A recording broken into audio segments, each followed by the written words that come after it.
Yui, thanks for coming today. Thank you for having me. So tell me about yourself. I know it's very sudden. Yeah. So what? Born in Chile, Uh-huh. Japanese parents, Yes. grew up in Chile, educated in the States, Yes. lived in Paris. Yes. Now we're in Tokyo. Yeah. So tell me as much of the story as you want. Yeah, so basically, before I was born, my parents decided to move to Chile for work, which is like basically the furthest country that you can go from Japan. Pretty far, yeah. Moved there. I wasn't living in the capital. I was living in the second biggest city in Chile.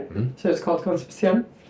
Born there, and then after 2 years, moved back to Japan. I was living here for 4 years, so kindergarten and first grade, and then we moved back to Chile, and I was in Concepcion.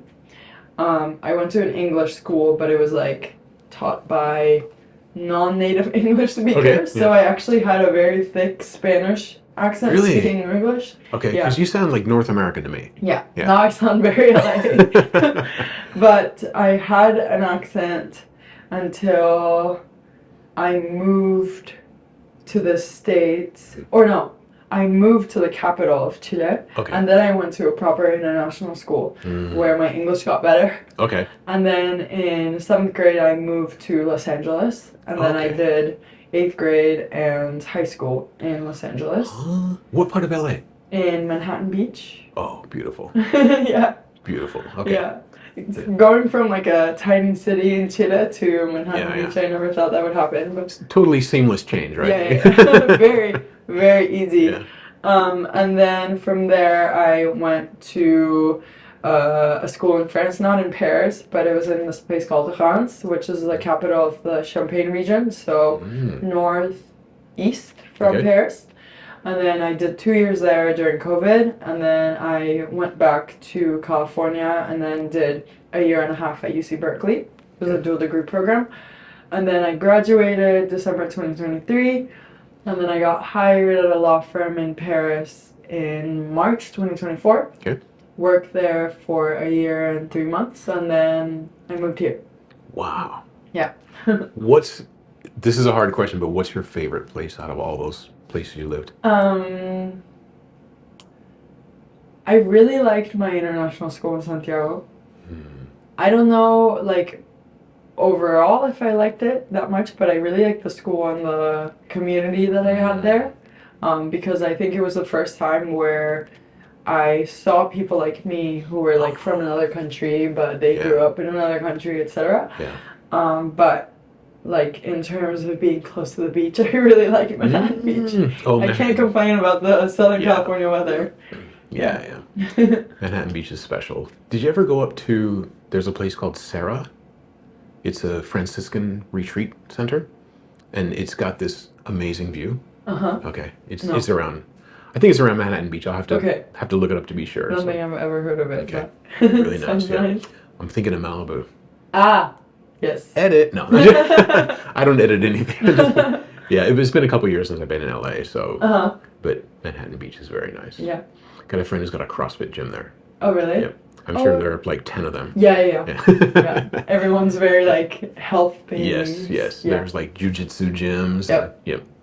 Awesome. So I won't ask least favorite, but we were talking before this, grabbing a coffee. Yep. You had a few things to say about Japan. Yeah. Well, I think that after moving here, I've been thinking a lot about, like identity and whatever, like the super cliche things.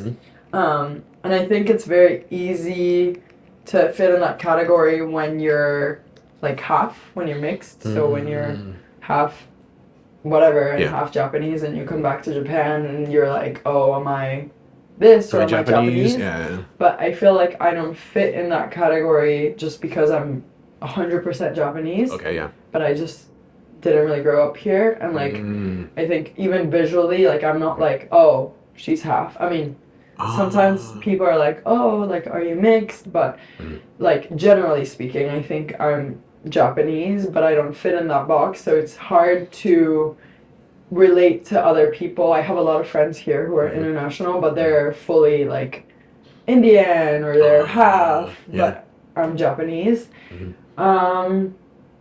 But after coming back here, I'm a little bit glad that I didn't spend my childhood in Japan.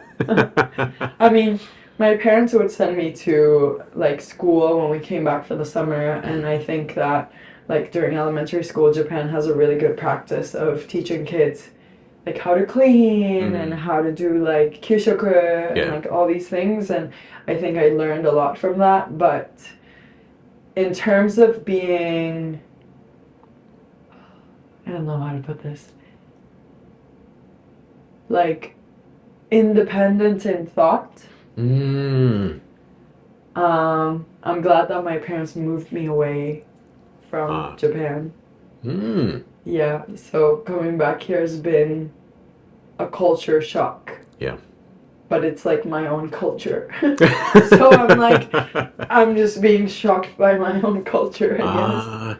I get it. A friend of mine, Paul, has got a channel called X Chapter. It comes from Next Chapter. Yeah. Paul in Yokohama, shout out to him. He had a video on what is Japanese. And it's like, if you're ethnically Japanese, are you Japanese? Or did you have to grow up here, have a Japanese education? Does your passport make you Japanese? And there's a whole discussion, and I don't really know the answer. Yeah. But I know I've been here 21 years, and I'll never be Japanese. Because first of all, I don't look Japanese. Didn't go to school here. There's still some things, I speak Japanese. Yeah. But there's still some things I miss. That just fly right over my head because I don't have that context. So, and I think it's something you can become, but you can lose points too. Like if you spend too much time overseas, who knows how much time that is? Yeah. You can lose Japanese points. Yeah. It's a point system. It's a point system. Yeah. It's all arbitrary, but yeah. I mean, I'll never, like with this face, I'll never be considered Japanese. I'll always go in a convenience store and they'll say, do you want a bag? Do you want an ice pack? They'll never ask me. But sometimes they say it in Japanese, but like they'll always just assume I don't speak Japanese. So you're lucky. They'll just assume you speak Japanese, right? Most of the time. Really? But if I'm with other people who are not Japanese or they're mixed, I mean, I think that my main language that I speak with the people around me here is English. Okay. So in public, we'll be speaking English.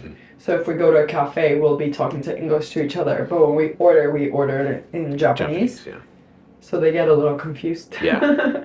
Yep. But that makes sense. It does make sense, yeah. There's a great video, I'll try to find it, called But We're Speaking Japanese. You ever seen that? No. It's hilarious. It's really old, like 10, 15 years old.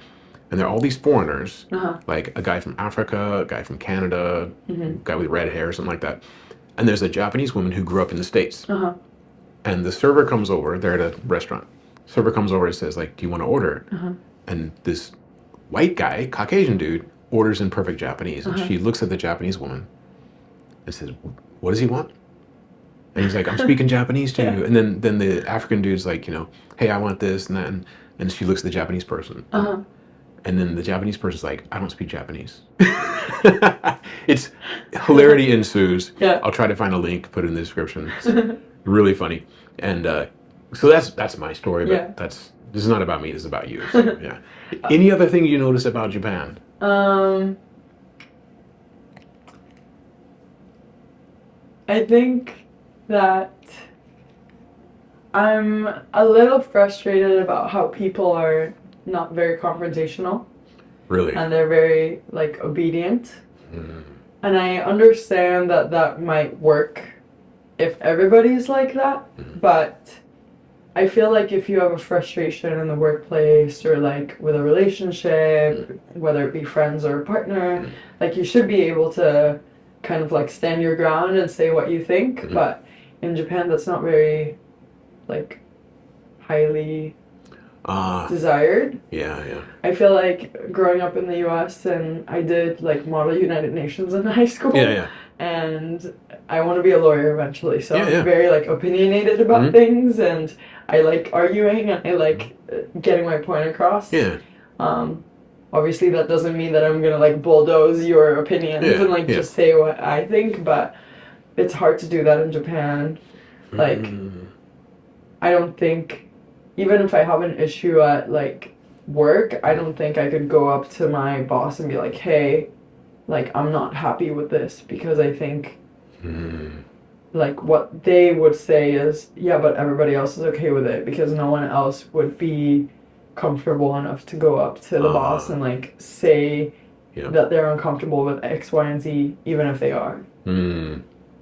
Yeah. That's true. So like a lot of consensus, right? Where nobody said anything so far. Exactly. So it must be okay. Yeah. Yeah. I enjoy conversation where there's a little pushback.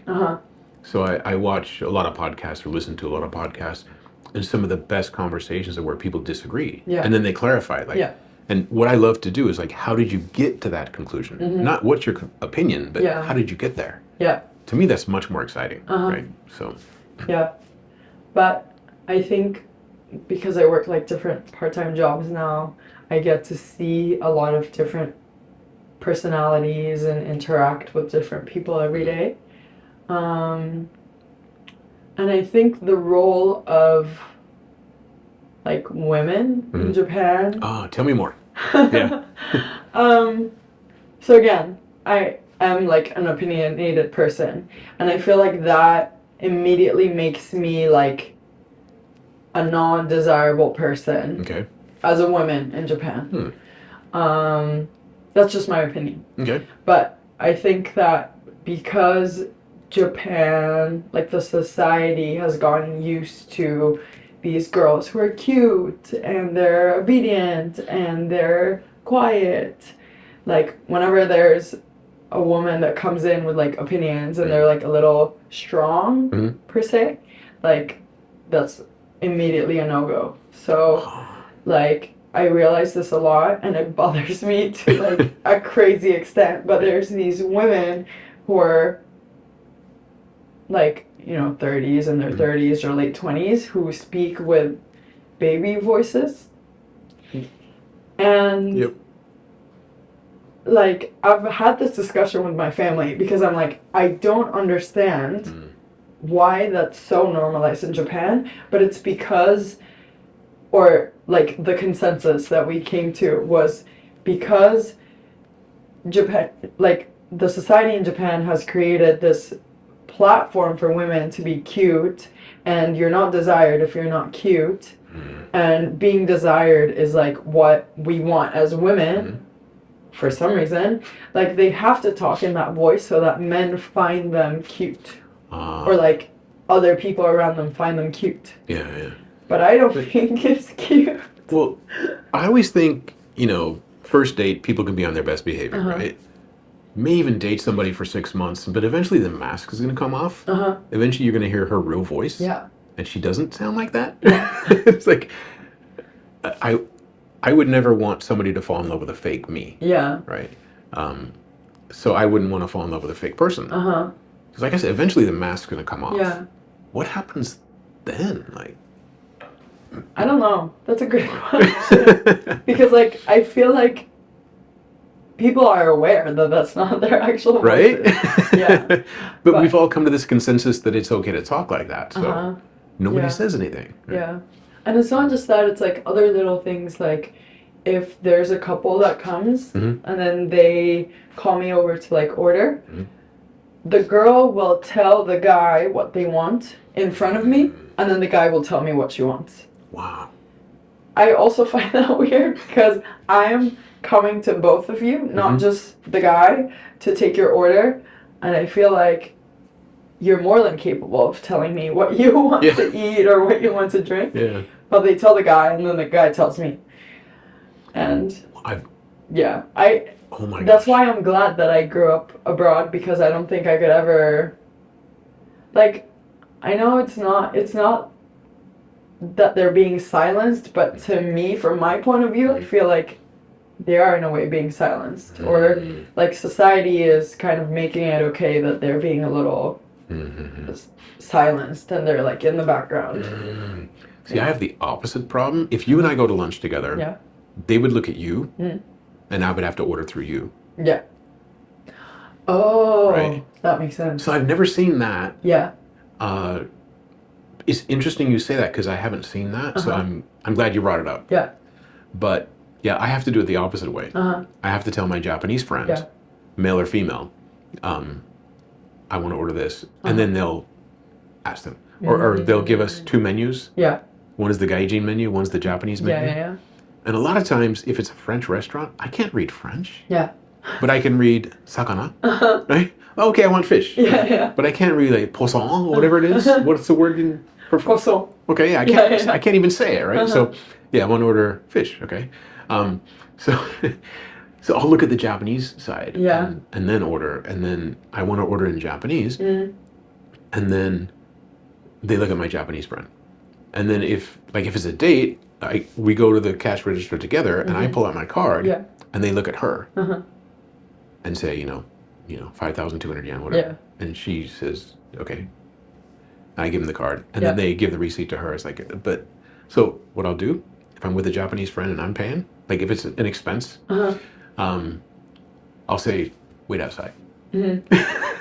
That way they have to deal with me. Yeah, but I'm just stubborn that way. Like no, but I think that's fair. Like that kind of pisses me off as well. I think I'm trying not to be like that. So at my part-time job, if I see like people who are not Japanese come, like I'll talk to them in Japanese first. Yeah. Like because I don't want to assume. Maybe they're fluent. Maybe their Japanese is way better than mine. Yeah, maybe they grew up here. Exactly. Yeah. So I'll say it in Japanese, like the first thing. And then if they respond to me in Japanese, I'll just continue in Japanese. And then if they respond to me in English, then I'll switch to English. Yeah, just kind of go with it, yeah. Exactly. Because I don't want to... I think it's rude to assume. Like, it's very normal in the US for everybody to, like, speak English no matter how they look. So in Japan, like, it shouldn't be a surprise if foreigners speak Japanese, you know? So... Yeah, I get that. Like, I get it. I guess it's funny because we're kind of like a mirror image of each other. Yeah. Like me speaking Japanese, being here, and still, I tell the story all the time. I was on my way to the Imperial Hotel for a business meeting. Yeah. I got my Japanese cell phone. I got my briefcase, and I'm wearing a suit. I don't have any luggage. And I get out of the taxi, and the bellman comes up to me. He goes, "Welcome to Japan, sir." I'd been here like 10 years at the time. Like, I just came from my apartment in Tokyo to the Imperial Hotel for a business lunch. Welcome to Japan. I was like, okay, cool. But I guess it's because they see thousands and thousands of people who just got off the airplane. So I don't think they have any like malicious intent. No. I don't know. It's hard to change that like baseline that they have because I feel like Japan is still getting used to like a population where everybody doesn't look the same. Yeah. Well, it's what, 99% Japanese ethnicity. So there was a discussion on LinkedIn this morning, like, do you resent being called gaijin? It's like, well, I am. Like, I've co-opted the word. Yeah. But like, gaijin is still a, like, kind of a slur, you know? It can be, yeah. I mean, I didn't really understand, so I asked my family. But gaijin literally means, like, outsider. Outsider, yeah. So it's rude to say gaijin. It should be gaikokujin. But people still say like gaijin anyways. Like also depends on how it sounds. Like nanka kono gaijin or gaijin-san gaijin-san no okyaksan kimashita kedo. Yeah. There's a foreign customer or Yui-san, do you speak English? Okay, take care of him. Yeah. But if it's like gaijin, then it's a slur. Yeah. It just depends on how it's said. Like when you're with your friends, like, hey, you idiot, you know? or if it's like somebody in traffic, it's like, hey, you idiot, you know? It's the intonation. Yeah. But I think like a lot of my foreign friends here, we've co-opted it, so we'll call each other gaijin. Like, and then it takes away the sting, right? But I think with a homogeneous society, you never really get away from that. There'll always be Japanese, non-Japanese. So to me, it's not a big issue anymore. I used to resent it, but it's like, then one day somebody said, but you are a foreigner. Like, oh yeah, I guess so. But there are other things to worry about. Yeah. Like paying the rent and buying food. So that's not really a hill to die on for me. Yeah. So. Oh well. What else is going on in your mind about Japan? What else? I think that I was telling you this a little about it earlier, but like people don't really know how to talk to each other. It's become such like a I mean, I love the fact that you can walk into a restaurant, like, let's say, like Matsuya, and they're just, like, kind of like booths, so you sit by yourself and you eat by yourself, it's fine, but because that's so common and, like, all the konbinis is, like, self-register and whatnot, like, people are not used to communicating anymore as much, which makes me so sad, because I love talking. And for people who haven't seen it, you can look on, like, YouTube or social media, there are actual restaurants where it's a one-person booth. Yeah. Like Ichiran? Yeah. And then they literally, like, pull up the curtain and they give you the food and they don't say anything. Which is, like, a cool experience if you're visiting Japan. It's perfect for the introvert. Uh-huh. Yeah, if you want to, like, look at your phone. Yeah. But I feel like the problem is, I mean, you know, like, I won't say that I'm not addicted to my phone. Like, I would be on my phone. But in Japan, it's, like, a different level. They're watching videos while crossing the street. Yes. Like, once my mom almost got hit by a guy riding a bike because he was watching a video while riding the bike. Yep. Which is illegal, by the way. But I feel like Japan is not cracking down on that as much yet. Well, recently, I think this year, there have been people who lost their driver's license because they were riding a bicycle while drunk. Oh. Yeah. Wow. You can lose your license. Really? Yeah. They're cracking down on that because there's so many accidents. And over the past couple of years, they have kind of become a little more strict because I've seen even the moms with, like, these battle cruisers. They have a kid in the front, kid in the back, and they're on their phone going like this. That's crazy. It's scary. Yeah. Like, just put it down for a minute. You know, get to the store or school, whatever, and then you can look at your phone. And I think with me, when I first came back in 2014, I had an American iPhone. Yeah. I didn't have any data. And I thought, if I flip this on and start using it in Japan, I'm going to end up paying $1,000. Yeah. So I just shut it off. So when I would get on the train or walk down the street, I would just have it in my pocket. And it became a habit. Yeah. So I never got used to walking around staring at my phone. In fact, it's, like, kind of scary to me because you can walk in front of a car. Like, it's, you know. So the people who are walking down the street staring at their phone, like, it's still... Yeah. I just think, like, look up. Like, I don't, like, it's really not that hard to put your phone down for, like, a few minutes, whether you're walking or biking or whatever. But because of that, I think people are not used to, like, talking to other people. It's texting, it's social media. And then I feel like that translates to how younger generations... Like I said, I can't say younger generations because I am you part are of the that younger generation. Exactly. But I think they're, like, lacking the professionalism that Japan used to be. They don't interact with people how it was before. I mean, I'm, like, recalling when I was, like, 4, so my memory might not be perfect, but I feel like I was always outside, I was always playing, I was always talking to other people, my mom was always talking to other people. Like, I feel like it's so hard to form meaningful relationships and friendships now because of how much people depend on the phone. And I can see, like, my mom's generation, she still hangs out with people that she went to college with. Like, she just had, like, lunch with them, and it was, like, you know, years ago. No offense to my mom. But, like, I think that relationship was created because people were used to interact with each other on the daily.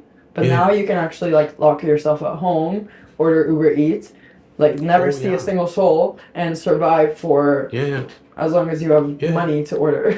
Well, you know, it's amazing because we met, and neither of us speak for our respective employers, but we met through my work. I'm a recruiter, and you'd be amazed how many people I see when they say, you know, what are you looking for? Like, I want to work in Tokyo, and I want work from home or hybrid, meaning, like, go to the office 2 days a week, and stay at home 3 days a week. A lot of times they got a good reason, like I got small children, or I got a parent who needs, you know, help. A lot of times they're single, living alone, want to work from home full time, and it blows my mind. like, how do you meet people? I don't know. And I don't know. Like, I feel like Japan is the place where you can entertain yourself forever. Yeah. Like, without locking yourself at home, without being Yeah. addicted to your phone. There's so many things to do. Oh, yeah. Every day there's a new pop-up, there's a new cafe. Like, if you look at the right places, if you read the right things, you're going to find all these events that you can go to. But, like, everyone's like this. And you know what makes me sad? And I see this almost every day. You see a young couple, maybe in their, early, mid-20s. Handsome guy, good-looking girl. They're on a date, they're all dressed up. And they're both like this. Yeah. The whole time. Yeah. It's like, how do you get to know this person if you're stuck in your phone? Like, there's a human being in front of you. Maybe they're like texting each other. Maybe they are like, what are you going to order for dinner? Like, where should we go? Should we get a drink after this?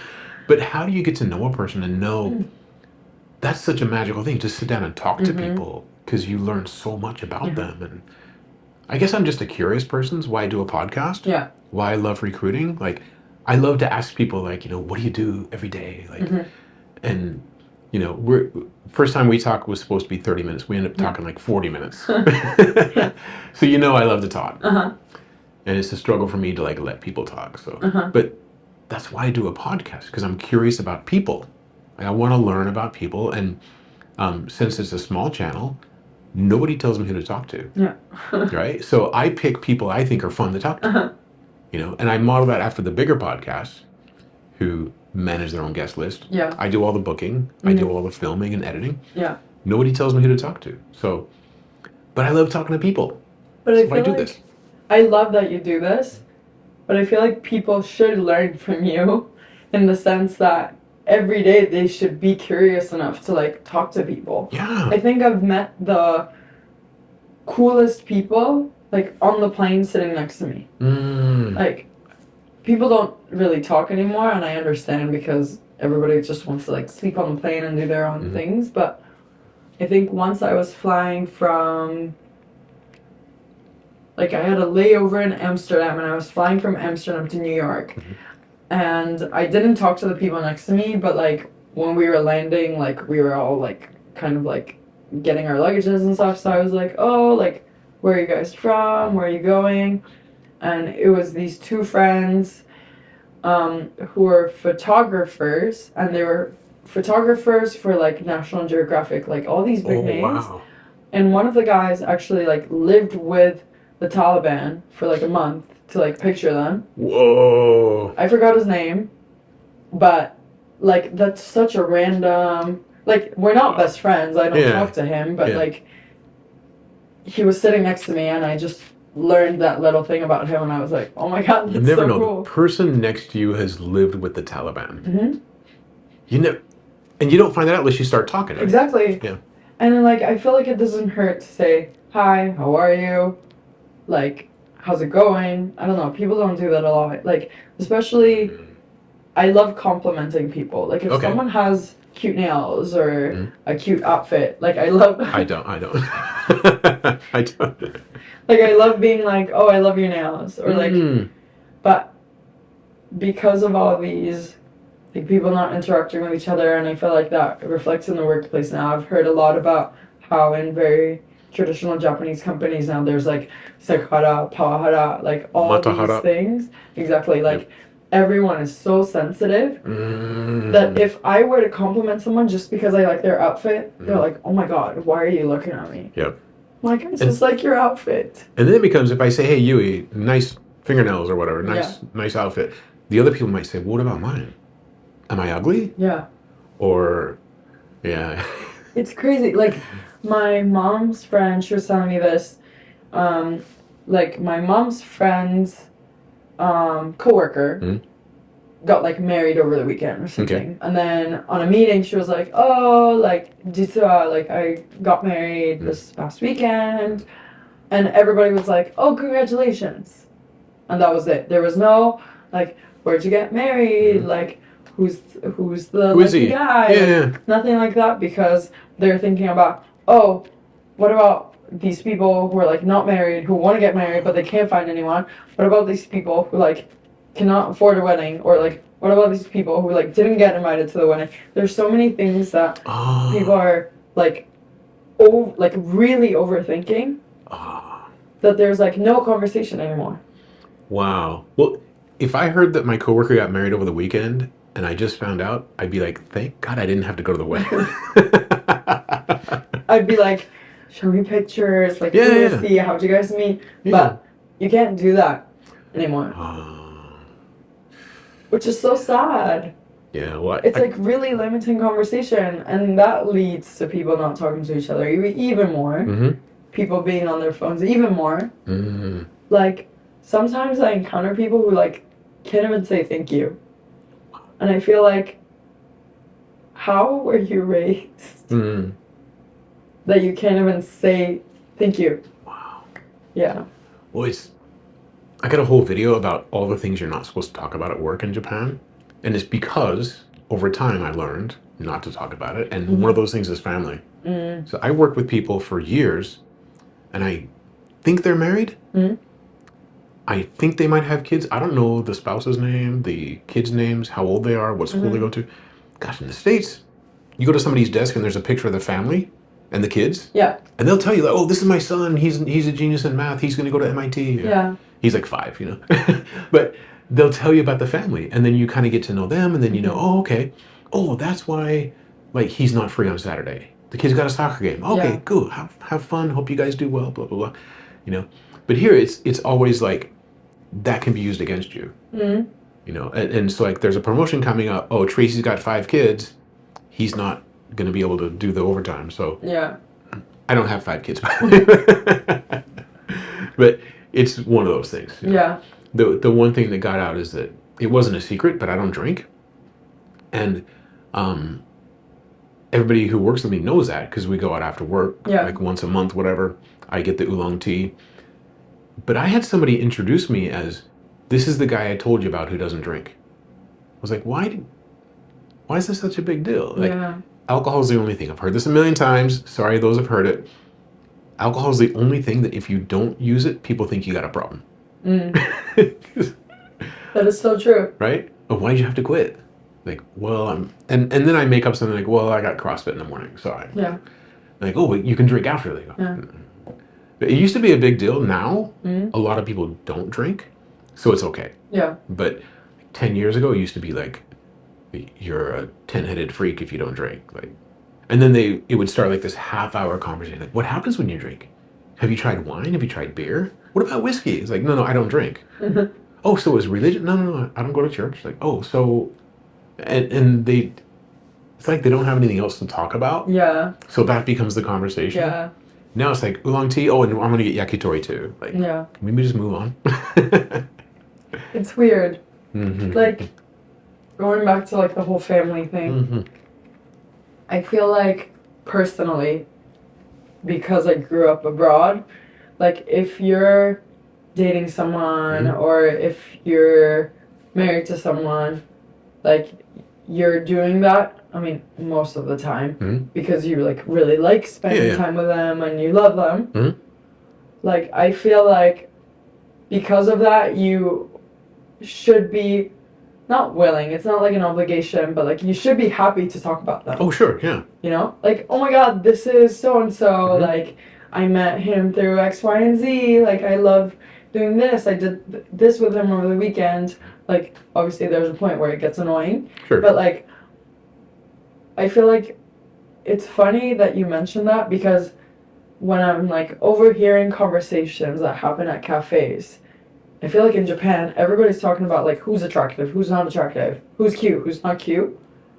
But then when it comes to talking about their own partners or something, they're so secretive. Because I guess they don't want other people to think that they're ugly or they're like not your ideal man or whatever. But like everyone talks about who's cute and who's not cute. And this brings me back to the point about what I find weird in Japan is that when people introduce themselves to each other, like I have a coworker or like my manager, and she's really pretty. But like, I don't think my first thought when I think about her is not like, oh my god, she's gorgeous. Like I think she has other talents other than like being pretty. Yeah. But then her friends will come like together to work, and it's like her friend and then her friend's friend that she doesn't know. He'll be like, oh, this is blah Sang. Like, isn't she so cute? Wow. But that happens a lot, and I find that so weird. Wow. Like, how are you, like, as the receiving end of this person saying, oh, isn't she so cute? Like, supposed to react to that? You're like, haha, thanks. Like you have more qualities to you. Sorry. Than how you look. Yeah. I don't know, I feel like that happens all the time. Like, even with guys, like, oh, like, かっこいい, すごいかっこいいよね. Like, are you trying to, like, sell your friend to me? Like, what are you trying to get out of saying that he's handsome? Oh, okay. You know? Maybe social approval, like I have handsome friends or whatever, but I get it because I deal with lawyers, and having worked as a lawyer for a while, when you introduce other lawyers to each other, like say, oh, this is Tom, he's an intellectual property lawyer, and then people know that's what he does, or he or she does, and this is Jenny, she's an antitrust lawyer, you know. So I kind of get that, but I would never, well, in a law firm it would be inappropriate to say, this is Lisa, isn't she cute? It'd be like, okay, dude, you're fired. Like, well, but I do hear that a lot. Yeah. And I do hear around the lunch table or the izakaya, at drinks, you're so right that when somebody says, oh, do you know, so-and-so from this department? And like, and then they'll describe how they look. Long hair, slim, or, athletic, or this guy, he's got big muscles, whatever, or he's got short hair, or maybe a chin beard, whatever, It's always not what does he or she do. This person specializes in crypto. This person specializes in HR. This person specializes in blockchain engineering, whatever. I probably just said that wrong. It's always about what's the hairstyle, how handsome or pretty are they. Yeah. It's interesting. That's what I say when I don't know what the hell to say. Like, yeah, exactly. That's interesting. No, it is interesting. Yeah. I think that just reflects the Japanese society, unfortunately. Yeah, and it's more safe. Like, what I find is a lot of topics are what's safe to talk about. So the weather is like a huge topic. Yeah. And it's like, oh, today it was 2 degrees. Yesterday it was 4 degrees. Oh, it's colder than yesterday. Yeah. But yeah, I know, because I looked at my phone too. Yeah. This is crazy. When I first learned about ChatGPT years ago, the first question I asked is, what's the weather in Tokyo? I thought, I could look out the window. And I thought, wait, this technology is going to screw me up. Yeah. Because there are things that I could find out for myself. But instead, I want to go to technology like Gemini, ChatGPT, Grok, and ask a question. I think other people are the opposite. So for me, now I was with a friend, younger friend, and I said, hey, there's a restaurant down the street. And I want to go look at the plastic menu in the window. Yeah. And my friend's like, oh, they have this and that. I'm like, can't we just go and then and see, is it nice? What's the atmosphere? My friend's like, well, they have this and that. I'm like, so. I feel like I fall into that kind of. Do you? Thing. Okay. If it's like restaurants. Yeah. I want to know before. Well, if it's like around the corner, it's different. Yeah. But if it's like, I'm like actually trekking to go there. If it's 10 miles away, I get it. Yeah. Yeah. Like, I love looking at the menu and knowing what I want before I get there. My friend told me too. So I want to see the atmosphere and the staff. Like, are they friendly or whatever? Yeah. Is it busy right now? My friend is more like, if you go stand there, I feel like I have to go in. So that's why I don't want to go to the door. And me, I'm like, well, I can just leave. Yeah. But that's true. Other people are the opposite, where I've asked people questions and I like to get information from people, like a podcast. Yeah. Some people are like, well, did you look it up? Like, no, I got a human right here I can talk to. Yeah. And I might say, like, for Yui, what's the kanji for Yui?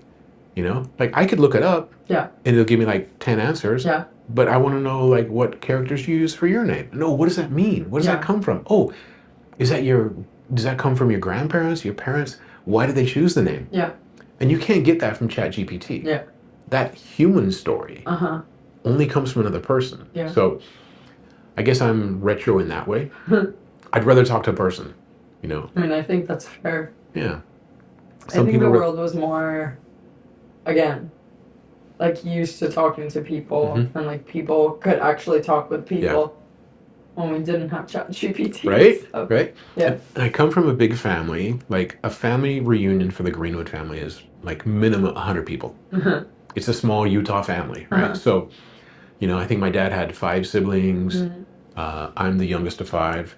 My cousins all, like, my aunts and uncles all got married around the same time. They all had kids around the same time. So they're like 20, 30 cousins. Oh, wow. Lost count. And then they all got married and had kids. So a small reunion, and grandma lived to 98. So Christmas at her house, over the day, you'd have at least 100 people come over. Yeah. And they come, maybe have, you know, lunch, or maybe come over later for pumpkin pie or whatever. But over the day, you'd see 100 people. Yeah. So anybody who comes into the fold gets overwhelmed because Greenwoods also like to hug. Yeah. So, like, you know, my cousin gets married, and he brings a woman from out of state who is not used to 100 people at a party, and everybody's like, "Oh, great to meet you." By the end of the day, she's like, "Enough." Yeah. But I had an aunt who was so funny, Aunt Sandra. And at the end of every party, it would end up being her telling stories in the living room, and just us howling, laughing. And sometimes you laughed so hard you couldn't breathe. Yeah. And she was so funny, and I just loved her and had the best stories. So to me, that's like the upgraded version of the campfire. Like the Neanderthals around the campfire telling stories, right? Yeah. We just upgraded the living room. So I guess that's why I like real conversations. I guess that's what I'm getting at. Yeah. Yeah. So, and another thing is, on a podcast, you put the phone away for an hour, right? And it's easy for me because I'd rather talk to a human, right? But a lot of times people say, after a podcast, when I shut the camera off, they're like, "Dude, that's the first time I haven't looked at my phone for an hour for like the last 10 years. Yeah.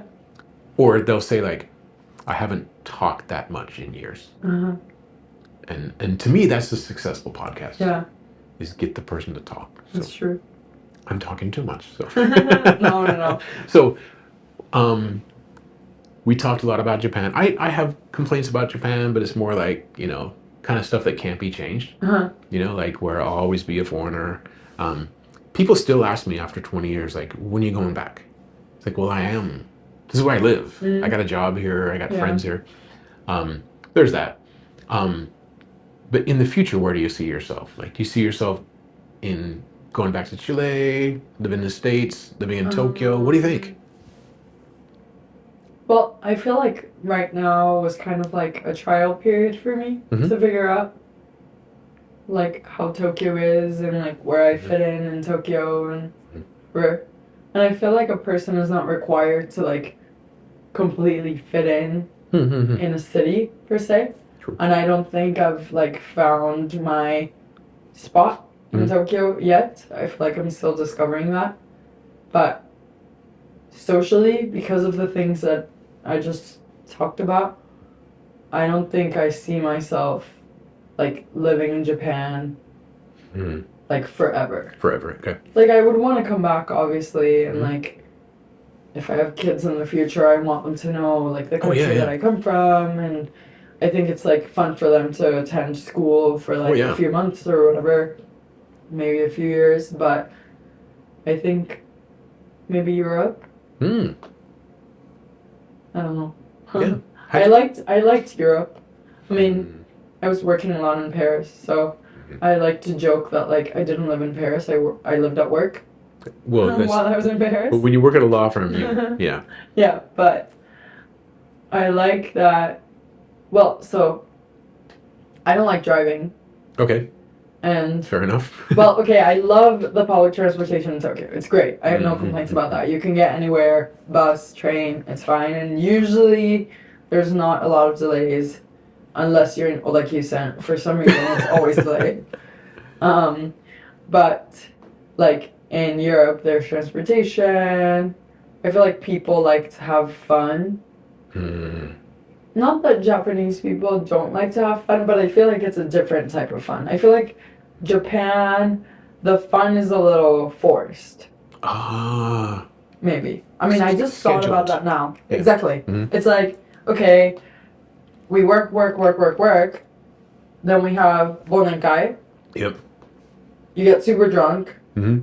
for a few hours with your coworkers. And then the next day you go back to work. Yep. Or it's a weekend and then you go back to work. Like, I feel like it's like very. But then in Europe, it's like, oh, you work, you take a lunch break, enjoy your lunch break. Mm-hmm. And then you come back to work, and then you leave work, and then you have coffee, Mhm. and you have dinner, Yeah. have a glass of wine.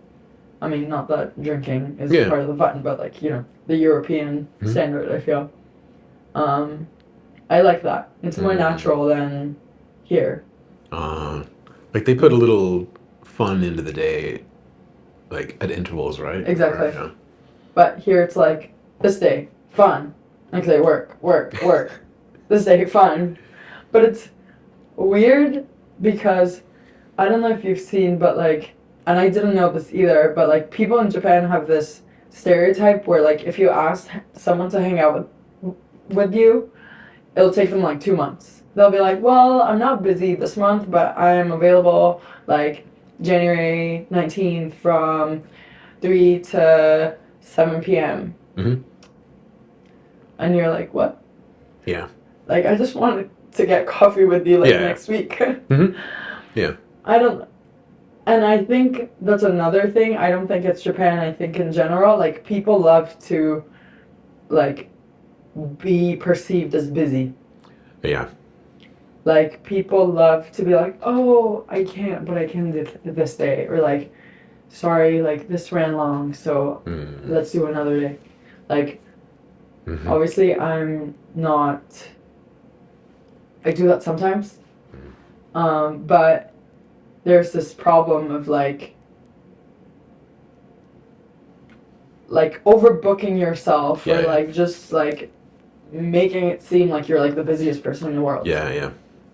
I get that. I think in among Japanese people who speak English, Mhm. one of their favorite words is busy. Really? I'm busy. Yeah, I'll be busy. Mm. Yep. I don't get it.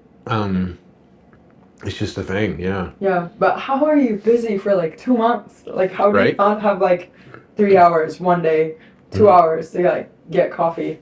I don't know. I don't know. And I think a lot of stuff happens with like right now we're coming to the holidays. And so everybody says, well, we'll be off from like the 27th till the 6th. Mm-hmm. So I'm getting ready for the holidays. Mm-hmm. So 2 weeks before the Christmas holiday, I'll be Mhm. busy. And when I come back, I'm catching up all the stuff I missed. So I'll be busy all of January. Yeah. And then the end of the what do they call it? Kaiken, the accounting year Mhm. ends in April, Mhm. like April 1st. So Yeah. March I'll be busy getting ready for the end of the year. Yeah. And then April I'll be busy starting the new year. Yeah. And then May I'll be busy because of Golden Week. Uh-huh. And then I'll be busy because of Obon.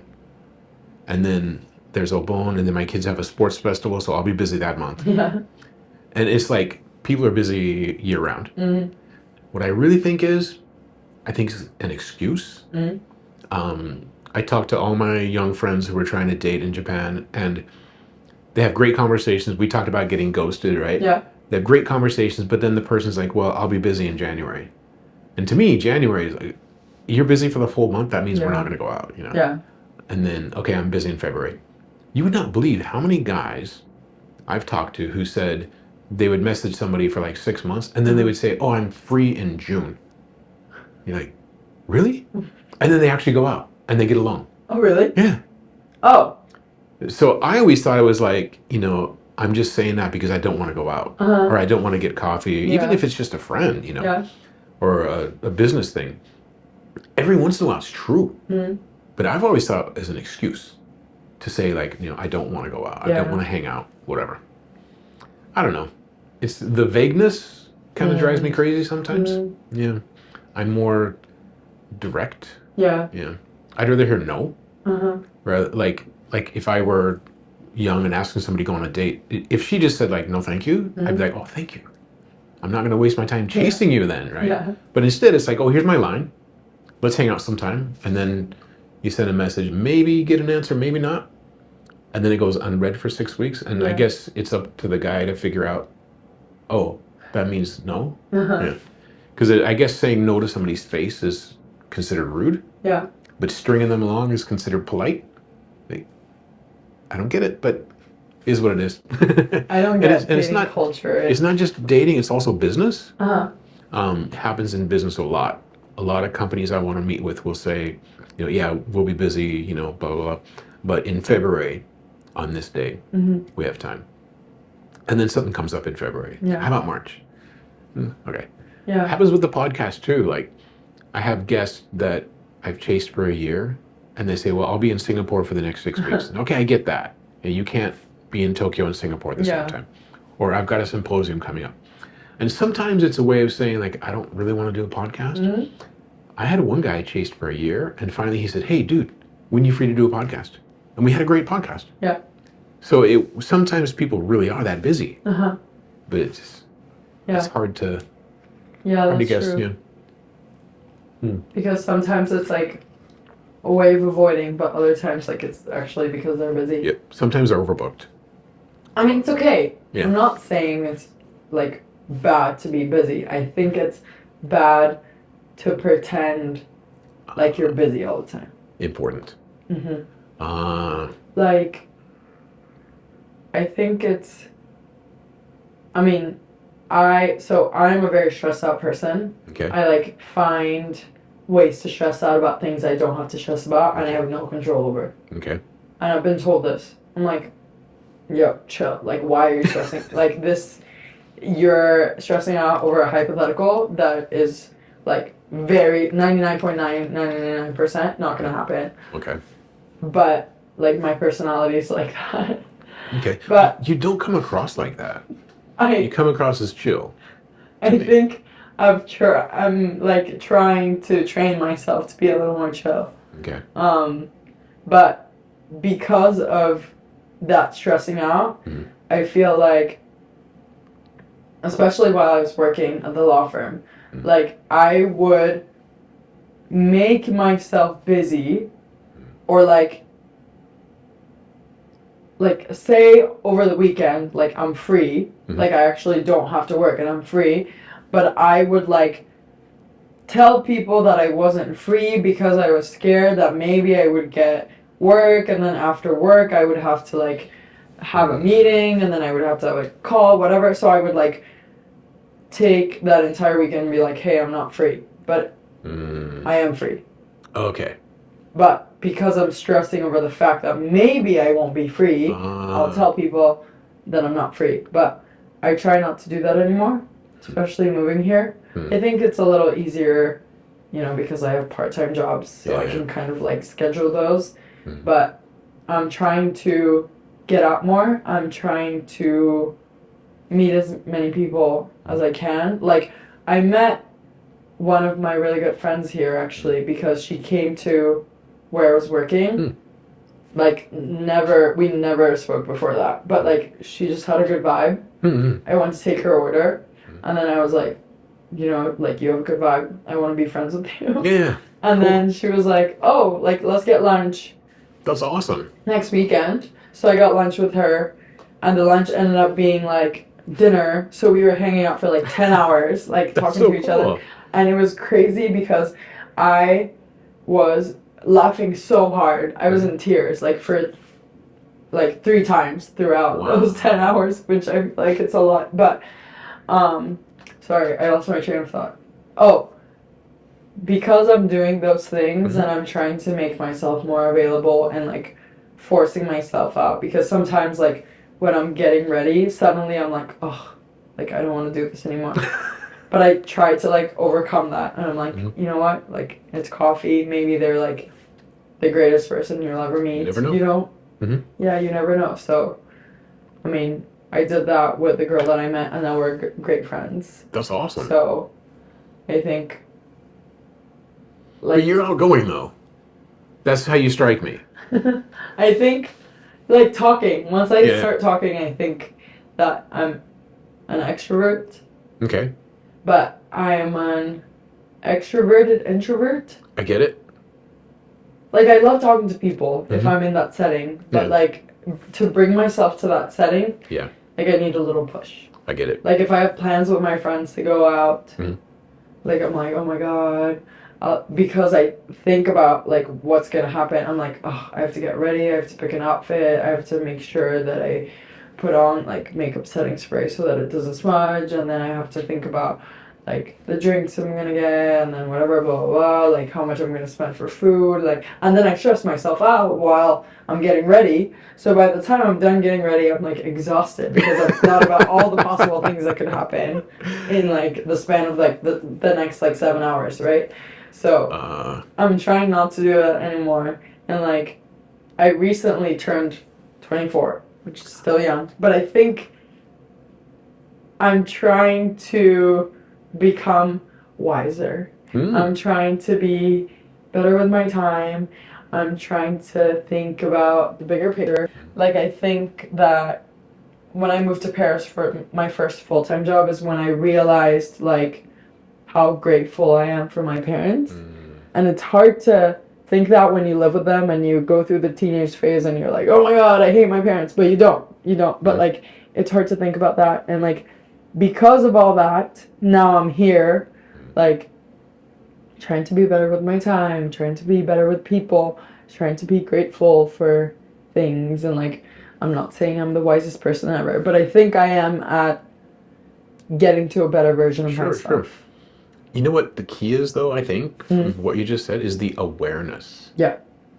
Because, yeah, it is hard when you're with your parents and they give you the keys to the car and there's food in the fridge. It's hard to be grateful for that because it's just every day. That's just every day. But then when you move away and you're like, okay, now I got to buy food. I got to keep the lights on. I got to keep the rent paid. Yeah. Oh my gosh, my parents did all that and I didn't even notice the first 18 years. Like, then you get grateful. Yeah. Exactly. I'm glad that I reached that point. Like, I sat down with my parents and I was like, hey, like, thank you so much for all you've done. And they're like, well, of course. But, like, still, that's, like, a lot of responsibility. And parents rarely hear that. Like, I do remember telling my parents, like, hey, thanks for teaching me this as a kid. And thanks for getting me into music. And, my parents both love music, but they didn't play. But we had a piano. Yeah. And thanks for, like, my dad loves to cook. It's like, thanks for teaching me how to cook. Yeah. So I can take care of myself, you know? And thanks to mom, when I went to college, like, she taught me how to do laundry. So I can take care of myself. But I know some guys who can't. Some women who can't. But it's, that gratitude, I think, comes after the fact. Rarely do people appreciate what they have right now. Yeah. That's what I'm trying to get to. Is, I can complain about Japan, but I'm also in one of the safest places on the planet. Exactly. And we talk about inflation, but it's still so cheap. Like, you can get ramen for 400 yen. Yeah. Like $3. Yeah, I always convert it in dollars, and I'm like, oh my god. It's so cheap, right? And so many things. It's so safe. And even a taxi is like 420 yen to get in, whereas other places might be more. And then they might drive around the block 3 times. Yeah. Right here, they just take you where you want to go. Yeah. And people can be weird. People can be evasive or vague. But they're not going to beat you up or like steal your wallet or shoot you. So, I think we're complaining about like really high level. I think it's easy. Problems, it becomes easy to complain about things when like the standard is pretty good. Yeah. Like, I mean, I know I have a lot of weird niche complaints about Japan, but at the end of the day, like, it's so safe. The fact that I can walk alone at 3 a.m. because I decided that I wanted something from Konbini, I could not do that in the US. I could not do that in France. Like, I could not do that pretty much anywhere else. It's true.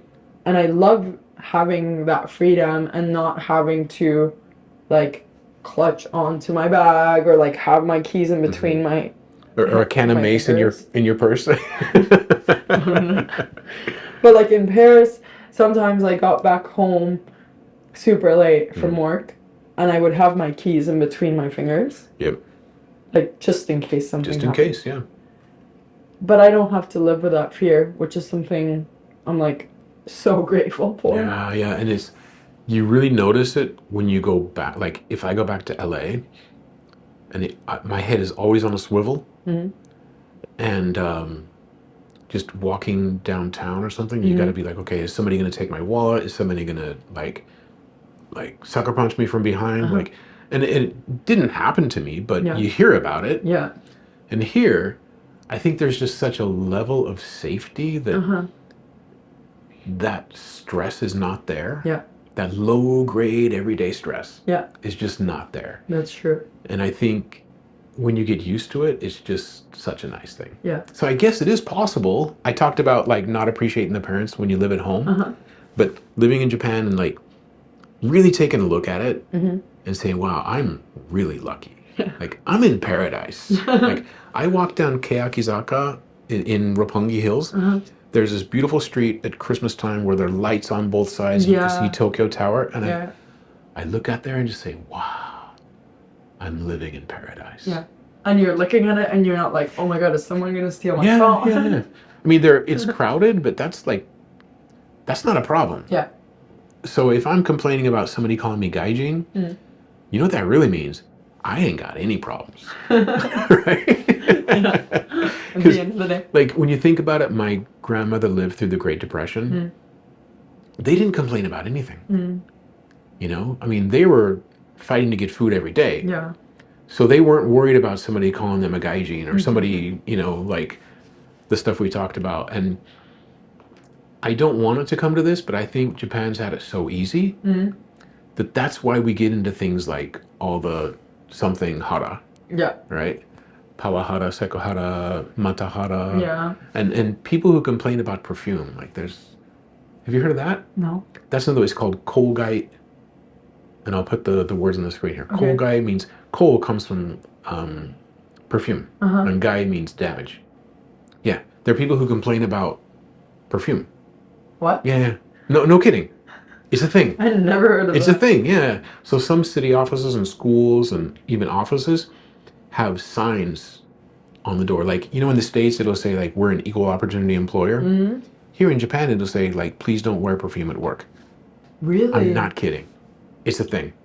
So I think people complain about that stuff because they have no real problems. And sure, you might be allergic, that's a problem. I'm not minimizing it, but I think those things come up because we don't have any existential problems. Right? I see. We're not starving. We're not at war. There's no crime wave. Yeah. So then it gives us a chance to think about like, well, my coworker said hi the other day, but did he really mean to be friendly or was he... And he said hi to me, but not her. Yeah. It's like, who cares? That's so true. We have no existential problems here. That's why we worry about the stupid stuff. So. I think the other thing with that is like nails and hair. Like some places that are hiring, they're like, oh, it's okay if you have like different colored hair. Or like, it's okay if you have your nails done. But like, I remember, so during the summer, like a few months ago, I decided to bleach my hair. Like completely blonde for the first time. Because I hadn't done that before. I gotta see that. I want to do it. Did you look really different? Yeah, a little bit. I'm sure, yeah. But I liked it. But then, like, my family was like, oh, like, you're going to all these interviews for jobs. Like, oh, okay. I think you should dye your hair back. And I remember I walked into one of the interviews and I was like, hey, like, before we start, I just want to clarify, I'm sorry that my hair is blonde right now. Like, if this is not allowed, like, I'll definitely dye it back. But, like, for the interview, I didn't have time to book. Also, I don't want to pay for an interview where I don't have, like, a job guarantee to, like, dye my hair back. But that's also something weird. Like, who cares? Who cares what color your hair is, how you have your nails done, if you can get the job done? Yeah. Like, because it's distracting. It's like a dress code. Like, in the US, dress codes. Like, you can't wear spaghetti straps. Okay. Like, who cares if your shoulder's out? Like, what? It's distracting for people. What do you mean it's distracting? Like, that is a problem on them. The person who's distracted. Yeah. By, like, a shoulder. That's a different thing. Wow. I've just never been into shoulders. Me either, so I wouldn't understand. But, like, yeah. if my nails are long and they're painted, that doesn't mean I can't do my job. Wow. That's true. Right? Yeah. And, like, sure, it might be a little distracting if I have, like, 3D, I don't know, like Hello Kitty or something. Because, like, people, like, nail artists in Japan are crazy and they're, like, crazy talented. I understand if I'm, like, working at a law firm, let's say, and I have 3D Hello Kitty on my nails and I'm typing. Yeah, it might be a little off-putting. Yeah. Might not be the most professional thing ever, but that doesn't mean that I can't get the work done, you know? So... Interesting, because this is funny that you bring this up, because I saw a job ad the other day, and it actually says, so some places, because smoking used to be such a thing in Japan, you would actually have an ashtray in the office. And I'm glad that it's not a thing anymore, but some places will say, like, we allow smoking, you know, we have a smoking room, or you have to go outside. One of these said, I'm not going to say the customer, but they said, no restrictions on fingernails. I was like, what does that mean? That means that means that some places must have restrictions. Like, I was so dumbfounded that it was even a thing. Yeah. So, I don't know. It's weird. But that goes back to the fact that because there's no underlying low-level stress in Japan, that I think those things are more, like, prominent. Yeah. And it also comes down to, like, conformity. We gotta have everybody be the same. Like, I've talked to women who went to high school here, grew up in Japan, and in the summer, I guess, it's never been a thing for me. My hair's always been brown, now it's going gray, but I guess in the summer, black hair can get bleached by the sun, right? It can go brown. Well, some of these women were told at school, you have to dye your hair black. What? Yeah. You have to have black hair. And they would have a person at the door of the school measuring your uniform to make sure that, like, the skirt was the right height, like, not too short. Yeah, because everybody had to be uniformly. I mean, I've heard of the skirt thing, but, like, dyeing your hair because it naturally got bleached by the sun. And over the summer, like, if you're at the beach, it's gonna turn brown, I guess. But they were told by the school, like, you got to dye your hair black again. And one was even told, like, you can't color your hair. She's like, no, it went brown over the summer at the beach. Like, oh, it doesn't matter, it needs to be black. That's the thing. And, like, because that's the conformity thing, is everybody's got to be the same. I really don't like that. I've never really fit into that. So I don't understand conformity. And there was a time I pushed against it, and now I just ignore it.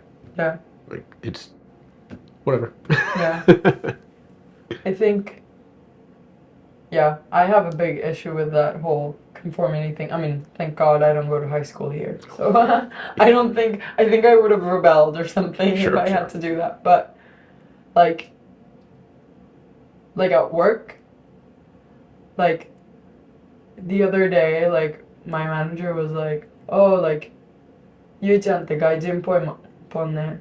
Like, 外人っぽいもんね. Like, about something. Like, does that mean, like, you act like a foreigner? Or Because I think, like, if I don't understand something that's, like, socially normal, let's say, in Japan, like, I'll ask. Like, there was this guy who was, like, around my age that, like, we both joined at the same time. And we became friends, so I would ask him if I didn't know, like, the whole, like, baby voice thing. Like, I asked him, I was like, hey, why are these women talking in baby voices? And then he told me, he's like, because, like, they want to seem cute, whatever. So I would always, like, whenever I was curious about something, I would ask him. And, like, because I was doing that, I think that's not very normal. So I got kind of dubbed as, like, the gaijin boy. Which I don't care, like, sure, that's fine with me, honestly. And sometimes, like, if I go to a place and, like, I'll order in Japanese, like, I've had people tell me, oh, like, 日本語上手ですね. And I'm like, I'll take it. Okay, Like, thank sure. you. Thank you.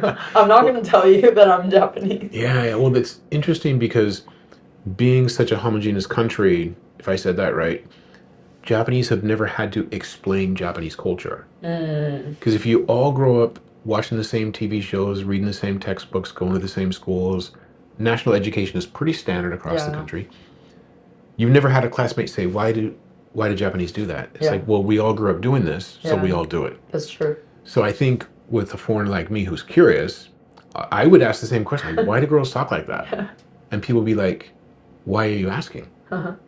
So I think, I don't know, I kind of freak people out sometimes because I do ask a lot of questions. Still, after 21 years, I'll still ask questions. Like I was actually talking to Japanese friends about omotenashi, good service, tatemae, which is like the front-facing person, and then honne is the true feelings. And they're like, I've never thought about tatemae. I'm like, but you do it every day. And they're like, yeah, but I never thought about it. And so I explained it, and they're like, dude, I never thought about that. So I'm being like this amateur cultural anthropologist trying to understand this place. Are people being brainwashed? Are we both afraid to say it? I think they are, yeah. But I think every society gets brainwashed. Yeah. And I think there's propaganda in every society. And the way I know is when a group of people all repeat the same line. To me, they've been brainwashed. Yeah. For better or worse. Sometimes brainwashing is good. I love my country. Okay, fine. Sometimes it's not.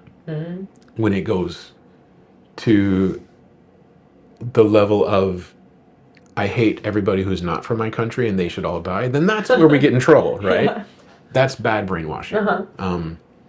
Religious cults brainwash people. Yeah. Our leader is the best and you need to give all your money and your spouse to the leader and cut your hair and eat nothing but boiled vegetables while the leader is eating Snickers. And you're giving all your money and your spouse to the leader, because it always happens. They don't just want your money, they also want your girlfriend or your wife, That's brainwashing.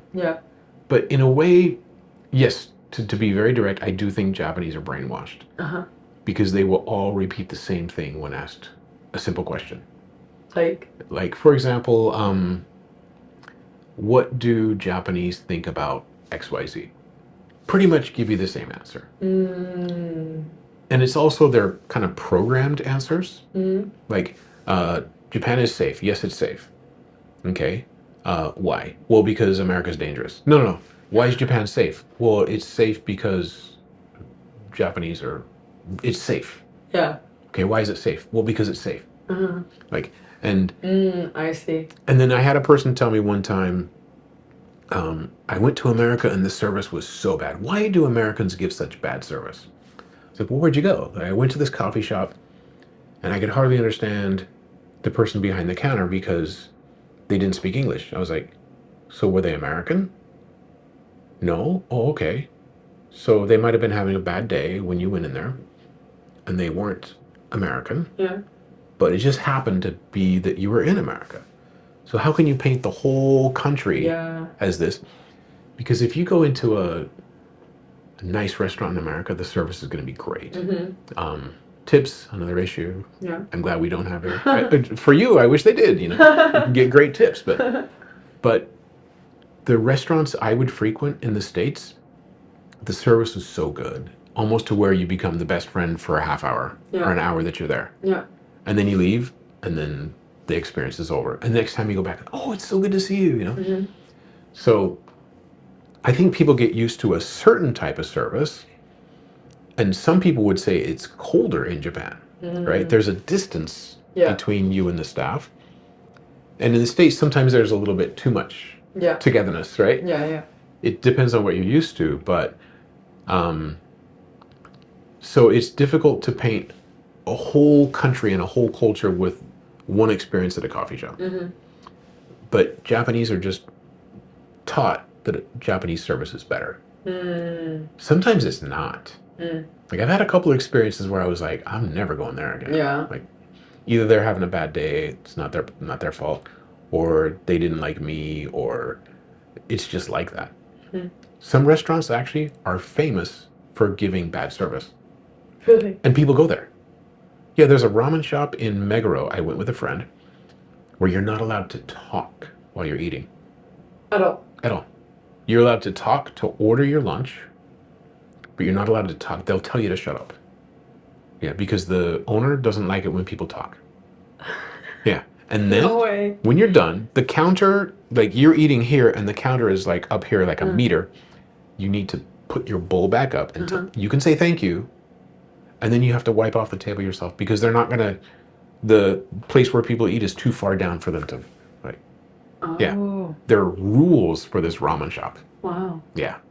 There are a couple places like this around Japan where there's another place I never went to, but there's a place in Yokohama, I think, another ramen shop. It's always a ramen shop. It's always a ramen shop where the people would go in and say, wow, this is amazing. And the chef would say, of course it is. Atarimaija. Yeah. And you couldn't compliment him. You couldn't say anything like, oh, I love the menu. I love the food. Because he would say, of course it is. Yeah. You know, okay, what are you going to order? Are you done? Are you leaving now? Yeah, a couple places that are famous for having bad service.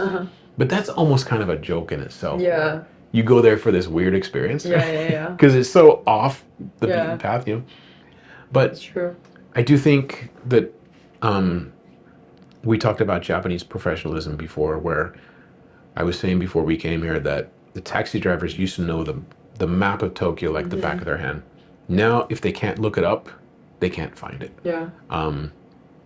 I think people are still mentally living in this time where the taxi drivers knew every street, every back street, and the servers knew the menu back and forth. My complaint about restaurants is that sometimes, like, I have certain things I don't eat. Like, I don't want sugar in the sauce. I don't want a couple different things.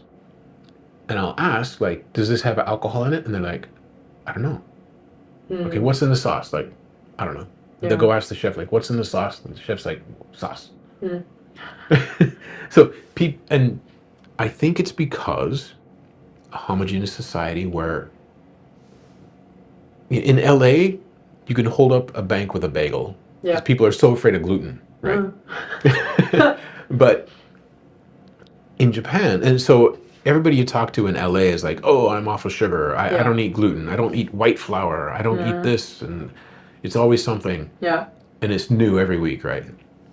In Japan, they don't really have that as much. Like, there are some people who want gluten-free, which I get.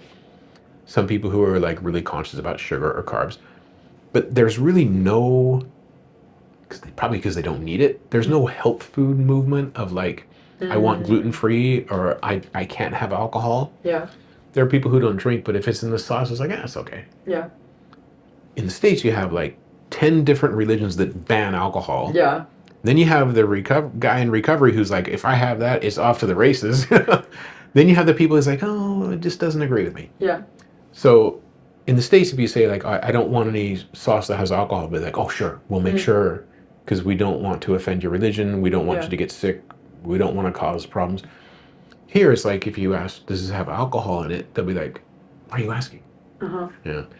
So that's one thing I'd like to change, but and I don't know where I was going with that, but it's because we have a homogeneous society where that's never been an issue. Yeah, that's true. So there's that. Like, kind of playing with devil's advocate. I mean, I completely understand, like, dietary restrictions, but I know there's people who visit Japan and then they, like, blast Japan and they're like, oh my god, the service sucked. Like, the server did not agree to our dietary restrictions, whatever, blah, blah, blah. And they paint Japan as being this place for, like, which, like, yes, it sucks, it does, but I think they need to, before blasting Japan on social media and being like, oh my god, all these places, like, they don't, I think they should understand what you just said about culturally, because it's never been really necessary in Japan. Like, I don't think they should expect a restaurant that's, like, mom and pop owned to be able to, like, make your dish, like, only your plate special. Yeah. Because, like, they've never had to do that. That's right, yeah. I mean, I think it would be nice if there were more options for people. Sure. But you find restaurants, like if you go to a tonkotsu ramen place, and that's tonkotsu is where the white creamy sauce where it's boiled pork bones, Yeah. right? You're not going to go there and ask for like a pork-free menu, Yeah. right? So when you go to this place, the broth is going to have, like chicken or fish or pork or something. But there are like vegetarian restaurants. Yeah. So you can find a vegetarian restaurant. You don't go to a butcher shop and ask why they don't have, like veggie burgers. Yeah. You don't go to a liquor store and say, God, I wanted an oolong tea.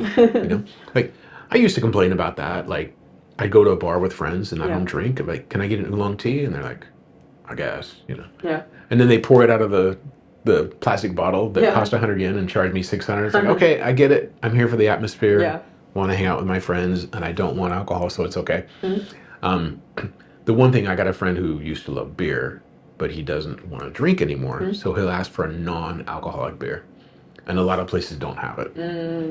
And I was like, dude, just drink beer then. He's like, well, I don't want to get drunk. It's like, I like the taste. Like, I never did. I think that, like, with so many tourists coming to Japan, like, I love that people are coming. I love that people are seeing the culture. But I think they should be able to, like, if you have dietary, like, restrictions, right? And you see all these videos about food in Japan being amazing, like the food in kombini being so accessible and cheap and really good quality. Like,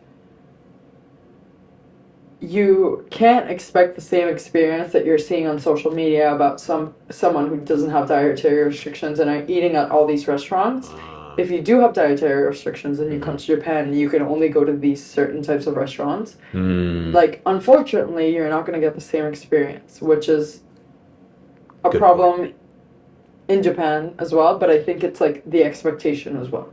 I don't think your expectation of coming to Japan and having a good time should be ruined. And you're like, oh my god, I hate Japan because we don't have, like, perfect accommodations for dietary restrictions. That's true, yeah. And I think that's a little dangerous because, like, so many people are coming to Japan now. And so many people are like, oh my god, like, review of the best cafes in Japan, review of the best whatever in Tokyo. Like, the things you see on social media are not 100% That's true. You know? There's a lot of bullshit. Exactly. A lot. Like, yeah. Like, people are like, oh my god, best ramen in Tokyo. Like, it's definitely not the best ramen in Tokyo. There are 100 best ramen in Tokyo. Exactly. You'll ask a different oji-san on the street, what's the best ramen in Tokyo? They'll give you a different answer. So, like, every time, yeah. If you see a video on Instagram saying this is the best place for ramen in Tokyo, you go there and you don't have the best experience, it's probably because it's not the best ramen in Tokyo. Sure. Well, who's going to put out a TikTok video and say, I found the third best ramen place? It's always got to be the very best, the biggest, the fastest, the fastest bullet train. It's not. It's like, well, I want to make a TikTok video. I want it to go viral. Yeah. So I'll go to Japan and say I found the best. Yeah. You know what I've found so funny recently? When people say, like, hidden gem. They're like, hidden gem of Tokyo. And it's not a hidden gem at all. Well, I saw one, like, Tokyo Tower, hidden gem. It's like, it's not hidden, dude. Like, it's right there. It's right. But people are like, hidden gem, like, cafe in Daikanyama. And it's like, no, everybody knows it. Yep. But, like, and it's just mediocre. Yeah. But I guess, like, the phrase hidden gem is like, maybe I'll use that. You should. Yeah, I use that. Yeah, cool. Well, we got to wrap up. Okay. But thank you so much. Thank you. It's been a lot of fun.